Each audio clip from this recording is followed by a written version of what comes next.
Good people of YouTube, my name is Spanner. Welcome to Deathgate. Now, this is a game that I have never played before, and I didn't even know it existed until very recently. It was released early January on GOG.com, and when I saw it, I kind of felt like it was my kind of game. It looks very point and click in nature, so we'll see how that works. And looking at the wiki here, yeah, it's only released on GOG.com. And it says here it's based on a fantasy book series called the Deathgate Cycle. Let's take a look here. It has 7 books, all published between 1990 and 1994. And in 1994, it's when the game was released, so I'm not sure if the game is a sequel to the books, or if it's just based on the book's universe. It says here that we take on the role of Haplo, who is the main character of the book series, so I don't know, I guess it doesn't really matter for us since, well, for me at least, since I don't really know this series of books, so I hope the game explains the universe in detail. So usually we just jump straight into the game and I just explain things there, but this game actually starts automatically. It goes straight to the intro and the game starts immediately. There's no main menu that I can do this with. I think the intro explains itself pretty well, but just in case, the premise of the game is basically, let's see. There we go. Long ago, after centuries of war, the Sartan race smashed the world seal and sundered the earth into separate magical realms, each sealed from the other by the powerful Deathgate. And it says here the defeated Patryns are trapped in the nightmarish prison realm of the labyrinth. They became twisted with hatred and plotted their revenge. And this guy Haplo that we play as is one of the Patryns. So I think that's basically all we need to know to start the game. So let's do it.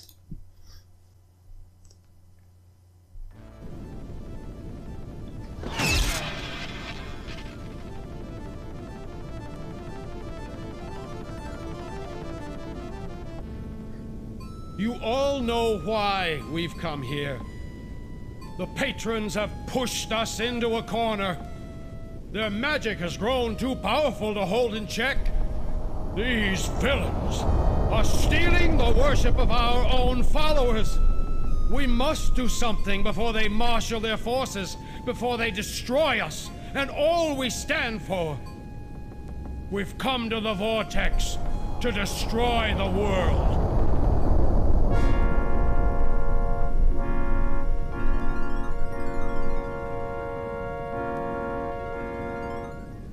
Life will be better after the sundering.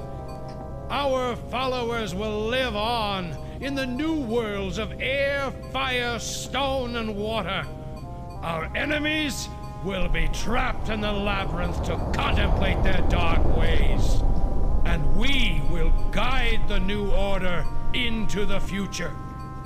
Help me, my friends. Let us summon the world seal and begin the process of healing.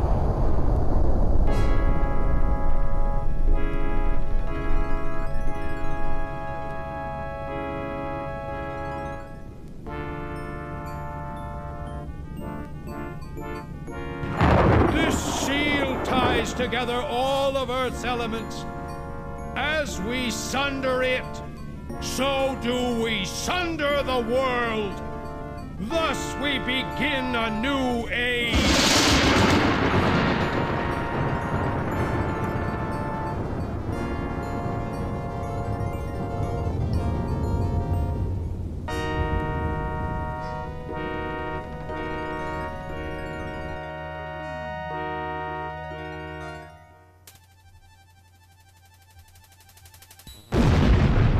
Oh, the Earth is destroyed. Okay, game over. We lost.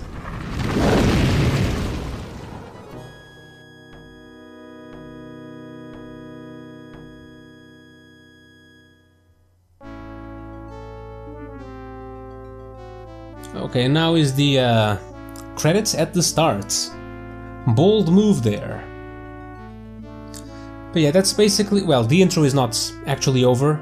There's still a little more to come after this, but I have to say, this style of music is very... it really reminds me of Indiana Jones and the Fate of Atlantis. Not the music itself, but mostly the instruments used. Very, very similar.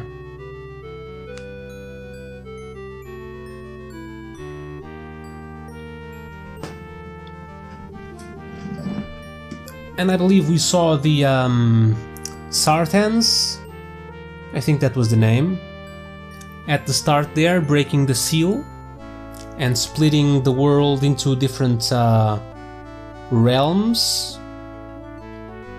Based on elements, I think. Oh, we have all the voice actors here. We have a sleeping dwarf, a bunch of angry elves, which are all voiced by one person,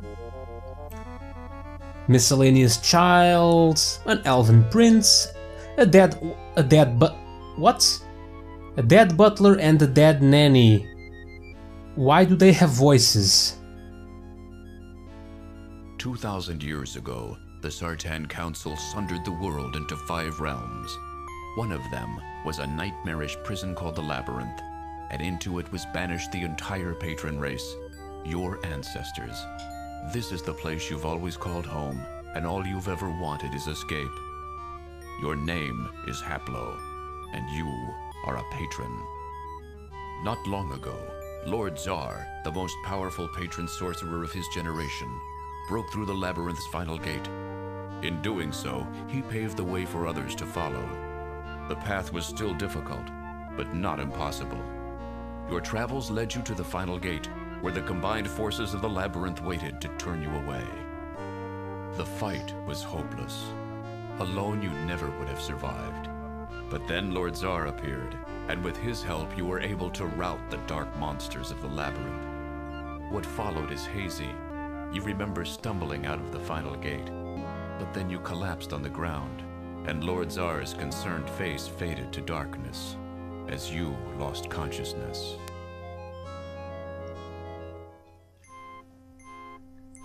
Okay, and here we go.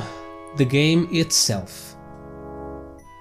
So you see here it looks very, very point and click. But yeah, a thing I don't like is, I don't know, I'd like some more detail of the backstory. And are we not doing things in Labyrinth? It feels like a waste not actually trying to escape Labyrinth and having that feat already been done. But anyways, so this is Lord Tsar, which that actually sounds like the name of a bad guy. Lord Tsar. So let's see here. We have a bunch of things.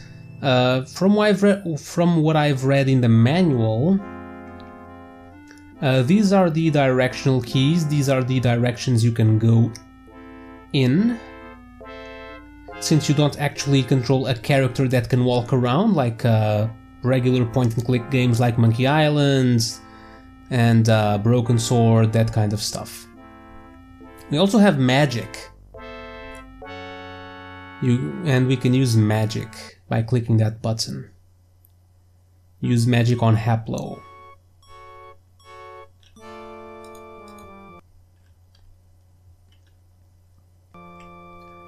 We can also wait and undo. I'm not sure what this will do exactly in I don't think I've ever seen this command in a game. I'm curious at what it will do. If I get into a puzzle, do something wrong, can I just undo it? Guess we'll have to check it out. And wait. I'm not sure what this will be used for, and this is what, save?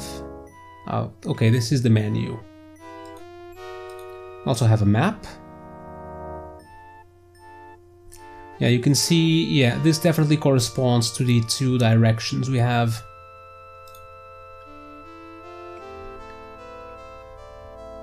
Okay, let's see, if I left click, it's yes, take. I forgot that you'll need some light for the ship's interior.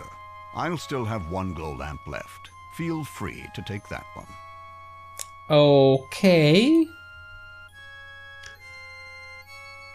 Give Zar's room to Zar.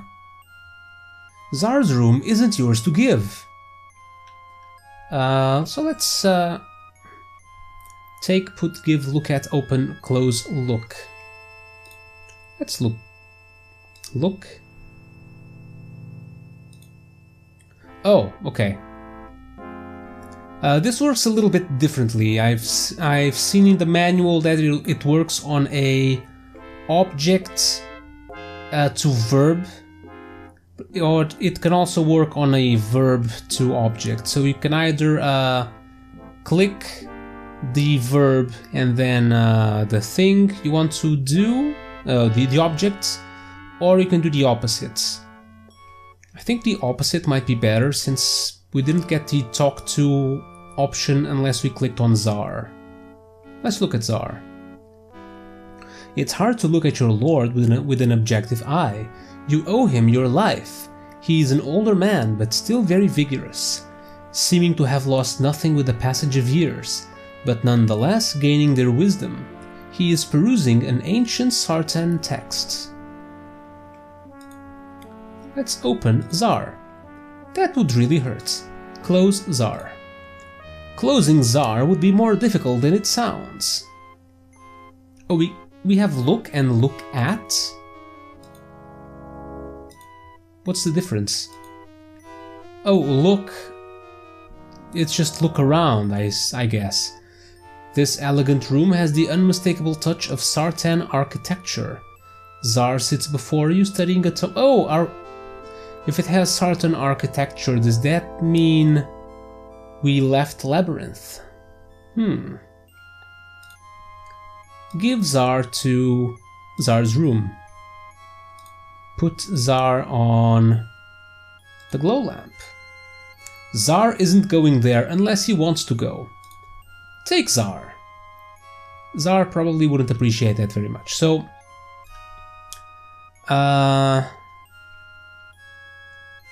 let's look at the glow lamp. The spherical crystal globe glows with an inner magical light. It's an ancient sartan artifact. Zar doesn't seem to mind using it though. Can I take it?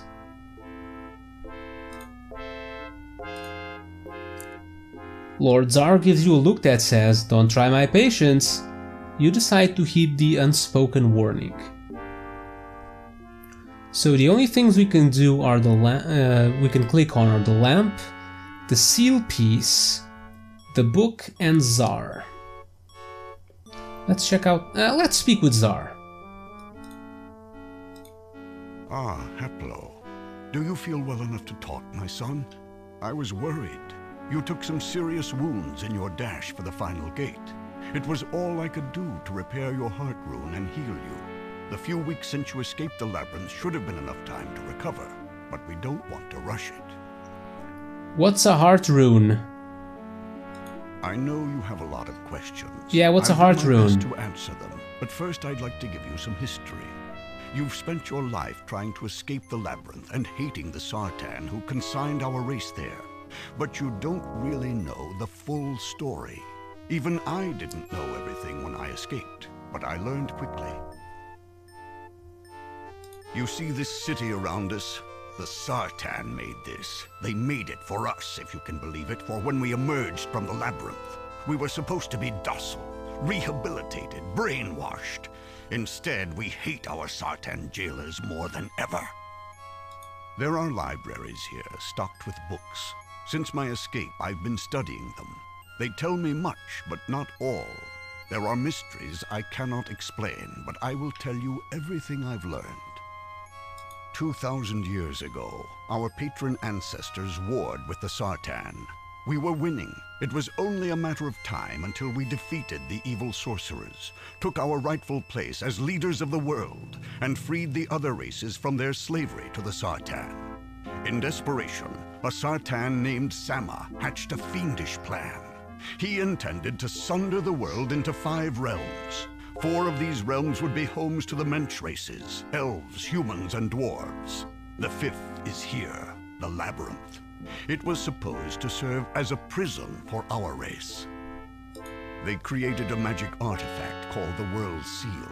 With it, they succeeded in sundering the world. Our ancestors were trapped in the labyrinth, and the rest of the world was broken into the other 4 realms.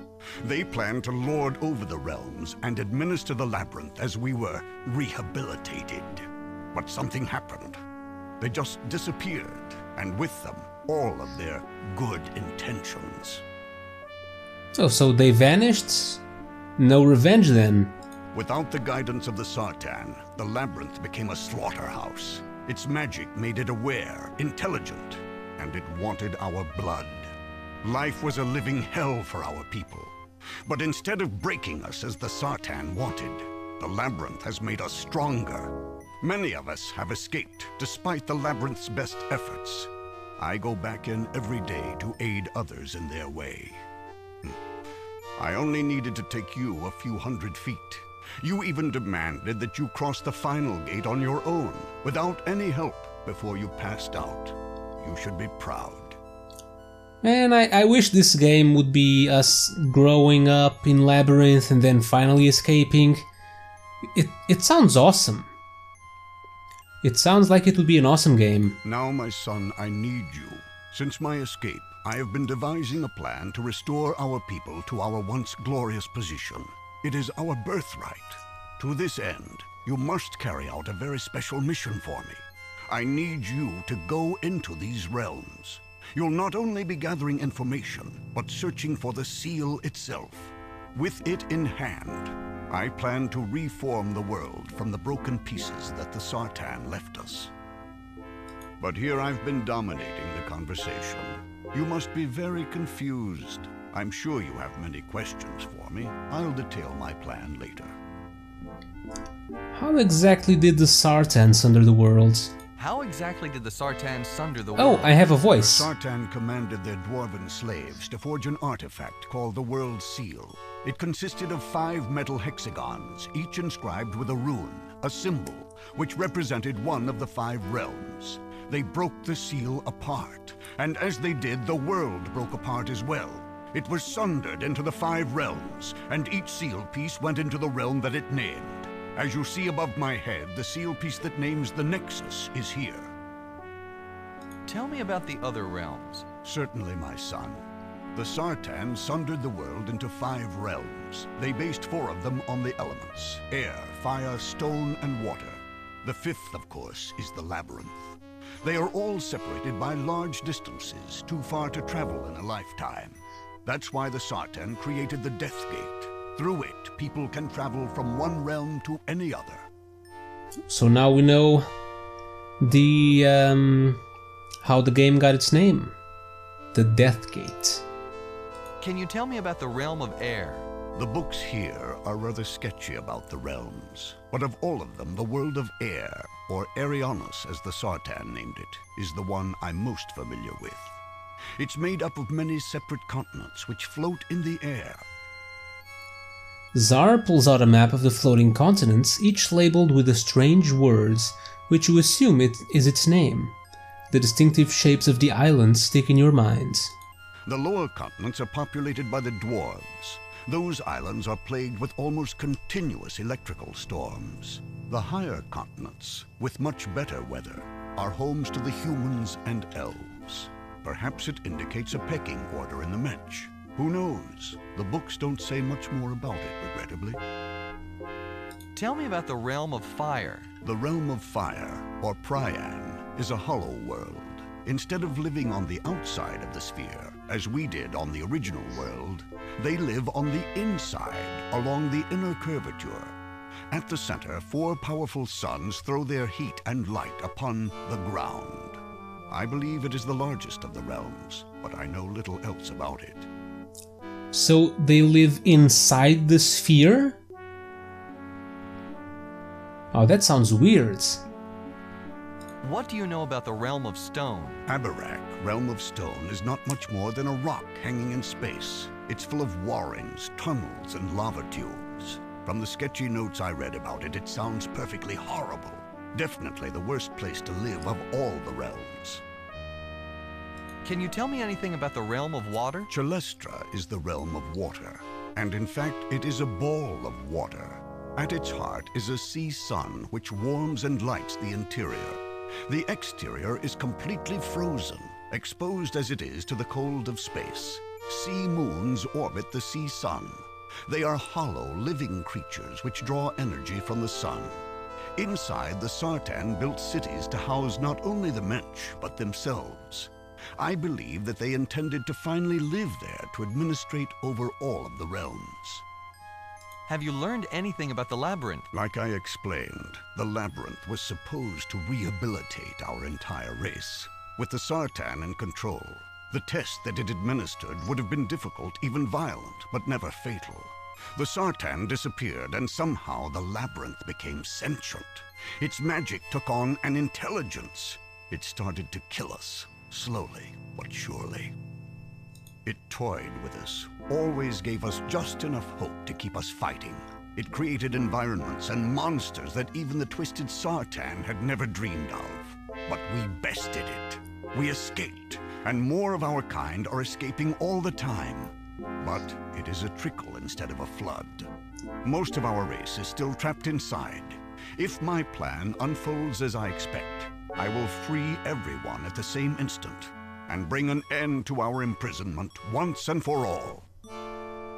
What is this place exactly? It's not the labyrinth. It's known as the Nexus, kind of a way station. This city is where the Sartan were supposed to watch over the labyrinth. I believe they were going to give it to us as a place to live once we had been rehabilitated. It makes a perfect staging area for my plan. The Death Gate. What's that? The Death Gate is a portal. It connects the 5 realms. With a good ship and the right magic, anyone can cross the Death Gate from one realm to any other. Have you crossed the Death Gate? No, I haven't been able. I've made preparations, but it's always been my intention to send an emissary, or more appropriately, a scout in my stead. In fact, I was hoping that you would be my eyes in these realms. What kind of magic is needed to cross the Death Gate? It's very simple, yet infernally unattainable. The books describe the necessary preparations. You need a ship, one powered by magic with the ability of flight. You need a steering stone, magically treated to guide the ship through the portal. But upon the stone, you also need the naming rune of the target realm.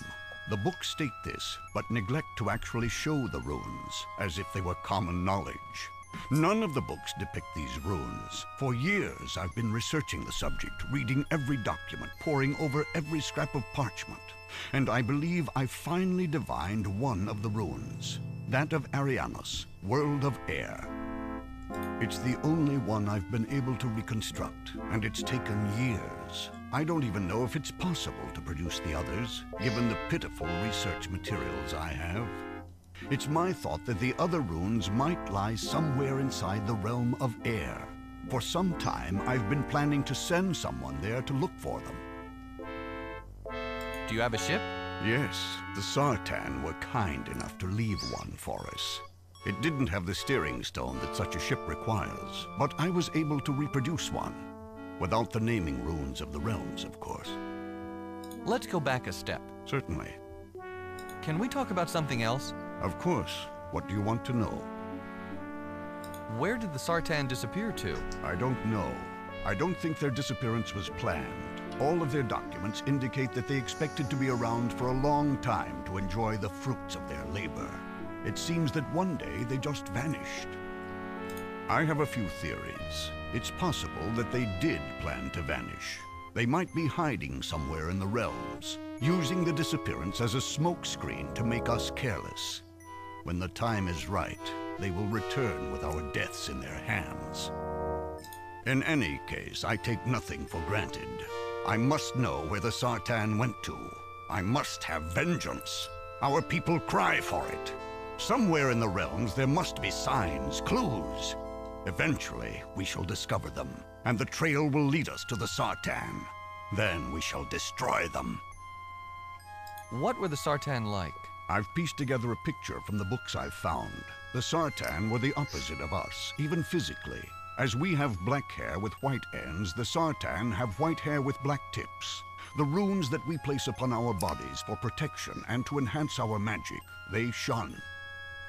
I believe that while the labyrinth has forged us into a harder, stronger race, the Sartan have grown softer in their luxurious realms. They will be no match for us. They will look into our eyes and find the mercy they gave us, the hatred we've kept burning for thousands of years, and their own deaths. You repaired my heart rune? Yes. As the labyrinth continued to attack you, the magic rune tattooed over your heart became weaker and weaker. When I discovered you, it was actually broken. As you know, heart runes must be complete to function. They sustain us, protect us. They are like circles. The magic of your being continually flows through it. If it becomes weak, you cannot cast spells. If it ever becomes broken, you fall ill. Luckily, I found you in time. I was able to draw upon my own life force to lend to you. It repaired your heart rune and made you strong enough to overcome the final hurdle of the labyrinth. Tell me about magic. Certainly. Patryns have magic in their blood. Once we were the greatest sorcerers in the world. If we had learned to work together as the Sartan did, they never would have stood a chance against us. Since then, we have lost much of our skill. We have forgotten many spells because they were useless in the labyrinth and retained only a very few. We never lost our potential, though. To this day, we can cast any spell as long as we know how it is constructed, but we are pitifully ignorant.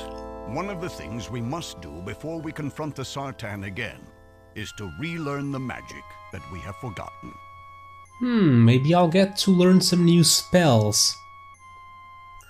Anyways, I think I'll end this episode right here. There is still much more to learn, but it's been a lot of information already, so I think I will end this one here, and when we come back next time, we will continue speaking with Lord Zar, and hopefully that won't take up the whole episode. So for now, thank you guys for watching. Hope you are enjoying Deathgate. I sure am. It seems the plot is very interesting so far.